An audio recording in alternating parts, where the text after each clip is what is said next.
Il est 20h13 sur Europe 1. Mathieu Vallée, bonsoir. Bonsoir, la Tour du Pain. Merci d'être avec moi dans ce studio, député européen, Rassemblement National. Alors, beaucoup de sujets évidemment à aborder avec vous, mais peut-être d'abord on va parler budget si vous voulez bien. Oui. Puisque là, semble-t-il, François Bayrou a obtenu une forme de sursis. Il y a un accord qui a été trouvé en commission mixte paritaire aujourd'hui pour le budget. Est-ce que c'est plutôt de bon augure ? Est-ce qu'on va éviter la motion, notamment du RN ? Je n'aurai pas de scoop à vous donner ce soir, à votre grand désarroi peut-être. Marine Le Pen et Jordan Bardella décideront lundi. Mais ce que je veux vous dire, c'est que c'est encore un budget calamiteux. Pourquoi ? Parce qu'on va taxer le Made in France, on va taxer les entreprises. Et moi, vous êtes d'accord avec Bernard Arnault, avec ce que Bernard Arnault a dit ? Il aurait dû voter Marine Le Pen, comme ça il n'aurait pas dû se plaindre d'Emmanuel Macron aujourd'hui. Mais ça, on ne sait pas qui vote Bernard Arnault. Non mais je sais bien, mais... Vous avez entendu, parce que là ça fait polémique, Bernard Arnault qui dit oui, on monte encore les taxes sur les grandes entreprises. Je pense que quand Bernard Arnault s'exprime, c'est une grande partie des entreprises qui s'expriment. J'ai des contacts avec des auto-entrepreneurs, avec les artisans, avec les boulangers, avec les petits et moyennes entreprises et aussi les commerces de proximité. Ils sont en train de crever. Les boulangers crèvent des factures d'électricité et en attendant, on taxe pas les fast-food, Burger King, McDo, KFC. Ils ont remplacé les caissières et les caissiers par des bornes et je m'étonne que la gauche qui pousse à l'extrême gauche des cris d'Offrey et qui sont soi-disant défendre les ouvriers et le peuple ne soit pas au rendez-vous. Pourquoi on taxe pas plus ces chaînes de fast-food qui font des bénéfices records au lieu de s'en prendre à monsieur Arnault, qu'on s'en prenne à celles et ceux qui font des records. Là, je vois par exemple des restaurants, des petites entreprises, des boulangers qui ont des taxes, des impôts, des prélèvements obligatoires les plus importants d'Europe. C'est quand même important qu'on les défende. Le Made in France, c'est ça. Il a raison. Non, mais il a raison. Mais vous savez que le budget que propose le gouvernement actuellement, c'est un massacre et c'est un tabassage en règle en termes d'impôts, de taxes, de prélèvements. Parce que François Bayrou a donné des gages à la gauche. Oui, la gauche, ils ont pensé qu'à leur poire et ils ont pensé à sauver par exemple l'agence du bio. Donc on veut enlever les agences qui servent à rien et pour leur faire plaisir et faire plaisir à des lobbies, ils ont gardé l'agence du bio. Ouais. Donc est-ce qu'on veut garder des restaurants et des boulangers ou est-ce qu'on va garder une agence du bio qui ne sert pas à grand chose ? Autre chose, s'il vous plaît, Mathieu Vallée, député européen, Rassemblement National. La commission mixte paritaire maintient les avantages des anciens présidents et premiers ministres. Vous vous souvenez, l'amendement au début prévoyait de mettre fin à ces avantages. Ça a fait débat, évidemment. Je crois que c'était, il y avait des montants et c'était Bernard Cazeneuve qui remportait la prime de celui qui coûtait le plus cher à nos finances. Alors évidemment, c'est symbolique. Il n'empêche que là, on va taxer effectivement peut-être les petites entreprises. En revanche, on laisse ce soir donc aux anciens chefs d'État et chefs de gouvernement leurs privilèges. Mais je crois qu'il faut mettre fin à la République des privilèges. Je ne comprends pas avec des anciens présidents, des anciens premiers ministres, et des voitures avec chauffeur, des officiers de sécurité, des bureaux payés aux frais de la princesse, c'est-à-dire aux frais du contribuable. Je pense que servir l'État n'est pas un privilège, c'est un honneur et ça doit être une fierté. Et quand on ne sert plus les Françaises et les Français, on doit redevenir un citoyen parmi les autres. Alors, les anciens chefs d'État récents par la menace terroriste, par la menace sécuritaire, qui bénéficient d'une protection, d'accord, mais pas outre mesure. Pardon, mais M. Darmanin, quand il a quitté... non, mais on peut parler aussi, M. Darmanin, quand il a quitté Beauvau, il avait beaucoup de monde derrière lui, alors que c'était pas justifié que ses prédécesseurs partaient avec le minimum syndical. Donc j'estime que quand on n'est plus aux responsabilités, on doit pouvoir permettre aux Français de faire des économies. On peut pas dire aux Français, vous vous serrez la ceinture, et nous on s'engraisse. C'est pas possible. Moi, ça me scandalise, qu'on mette pas fin à ces privilèges. Je vois pas en quoi un bureau et un véhicule avec chauffeur, par exemple Mme Cresson, j'ai raconté Mme Cresson, même si c'est pas de mon parti, elle est plus de 20 ans après, alors qu'elle a été Premier ministre quelques mois, malheureusement pour elle, qu'elle bénéficie de ça. Il n'y a pas de raison, il n'y a pas de justification. Les Français comprennent pas. Et à propos du budget, je crois que l'électricité, ça a quand même été une ligne rouge pour le Rassemblement National. Et là, en commission mixte paritaire, aujourd'hui, ça a continué de faire débat. L'article 4 sur la question des tarifs réglementés de l'électricité. Est-ce que ça pourrait ça pourrait déclencher une nouvelle motion de censure de Mais c'est une ligne rouge que Jean-Philippe Tanguy a évoquée lors de cette commission mixte paritaire. Pourquoi ? Parce que à partir de demain, vous allez avoir les factures d'électricité des Français qui vont baisser. Mais pardon, mais on va qui passer... vont monter. Il y a une baisse demain. À partir de demain, ça va baisser. 15%. Oui, c'est vrai que vous avez raison. On en perd notre latin parce que entre 15%, les annonces, 15%. On va pas s'excuser de ne pas être inconnu à cette mesure.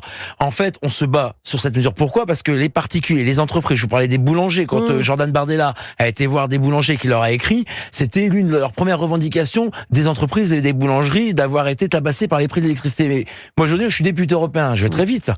on est les sadomasochistes de l'Europe. Oui. Vous avez l'Espagne, le Portugal, la Pologne, qui ont obtenu des dérogations aux règles du marché européen de l'électricité, ce qui a permis de faire baisser en moyenne 30% les factures d'électricité. Pourquoi on a attendu ces nombreux mois, un bouclier tarifaire qui a coûté des milliards d'euros et qui n'a pas été maintenu dans la durée, et qu'on n'ait pas eu des dirigeants, monsieur Macron pour le citer, qui a eu le courage d'aller à Bruxelles pour dire on sort des règles du marché européen de l'électricité pour que les Français payent moins cher et que les entreprises payent moins cher. Et surtout le nucléaire. On a sacrifié, pour faire plaisir aux écolos et aux verts, qui représentent pas grand monde dans les élections, nos centrales nucléaires, aujourd'hui on les relance. Donc vous voyez, c'est pas sérieux. On produit pas du nucléaire, en tout cas très tardivement, made in France, et en plus on reste dans des règles européennes qui sont absurdes et qui nous font payer une fortune d'électricité.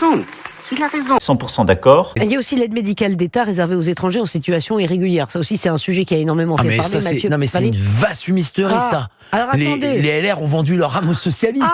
Les 111 millions d'euros soi-disant de rabotés. En fait, c'est un gel de la dépense liée aux aides médicales d'État, aux clandestins qui sont soignés gratuitement chez nous. C'est pas une dépense qui était prévue. C'est un tour de passe-passe financier budgétaire qui est vraiment un mensonge aux Français. Moi, j'estime qu'aujourd'hui, on n'a plus les moyens de soigner la terre entière. On n'arrive déjà pas à soigner nos propres Françaises et Français qui payent des impôts, qui contribuent à la sécurité sociale. Donc, j'estime que quand on peut pas être généreux avec les siens, on peut pas être généreux avec les autres. Dans votre foyer, quand vous n'avez pas les moyens de manger à votre faim ou de vous soigner votre membre de famille, vous n'avez pas soigné les voisins. C'est du bon sens. Et là, non seulement l'aide médicale d'État reste maintenue, mais en plus le budget de plus d'1 milliard qui était prévu reste maintenu. Il n'y a aucune baisse, aucune suppression, aucun rabot, même sur la palette de soins, notamment se faire recoller les oreilles. C'est symbolique, mais en tout cas aujourd'hui, je pense que les Françaises et les Français attendent des symboles quand on leur demande de se serrer la ceinture. Oui, ça vous met en colère, ça. Mathieu, mais parce que il faut de la justice sociale. Notre pays est en train de crever de l'injustice sociale. La réforme des retraites l'a montré, les gilets jaunes l'ont montré, les réformes loi travail déjà de M. Valls l'avait montré. Il faut de la justice sociale. On peut pas exiger des Français ce qu'on n'exige pas des autres en fait. Mais c'est pareil, la police. Alors Mathieu Vallée, justement, alors les moyens, justement, non, mais pas du tout. Les moyens attribués effectivement aux forces de l'ordre sont revus à la baisse. Dans le contexte que nous connaissons. En 2022. Tous les syndicats de police ont signé un protocole de ce qu'on appelle la loi d'orientation et de programmation pour les ministères, la LOPMI. C'était 15 milliards sur 5 ans à horizon de 3 milliards par an. C'est comme un crédit.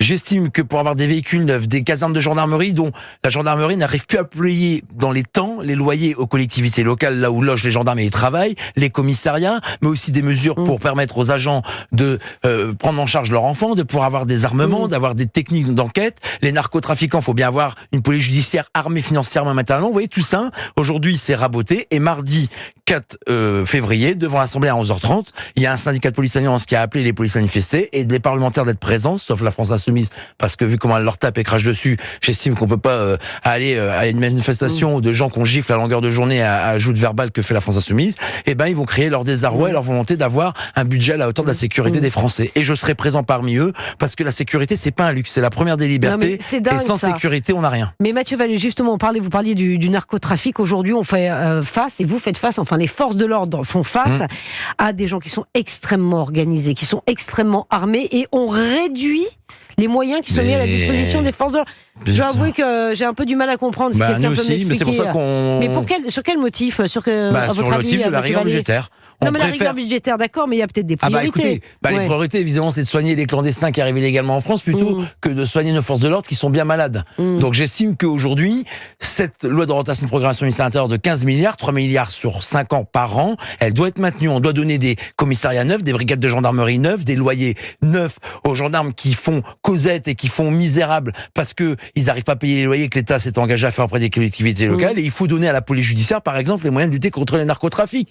Tous les règlements de compte à Grenoble, à Marseille, à Paris, les parisiennes, il faut de moyenne, enfin bien des sûr, moyennes, Rennes par exemple, Rennes avec cet enfant qui avait pris une balle. Et Poitiers, souvenez-vous. Poitiers, absolument. Ce sont des villes de moyennes. Chacun ses priorités. En tout cas, Marine Le Pen et Jordan Bardella, en tout cas, il n'y aurait pas la main qui tremble. On prioriserait nos anges gardiens plutôt que des clandestins qui rentrent en infraction avec la loi, qui rentrent par effraction et qui se feraient soigner aux frais du contribuable. C'est chacun ses priorités. On préfère sauver des gens plutôt que d'aller soigner le monde entier dont on n'a plus les moyens de le faire, et surtout quand on a des Françaises et des Français qui crèvent la bouche ouverte dans les hôpitaux et les services d'urgence parce que les hôpitaux aujourd'hui sont en gros avec les centres hospitaliers universitaires, il manque 1 milliard. Enfin, vous voyez, chacun ses priorités. Bon.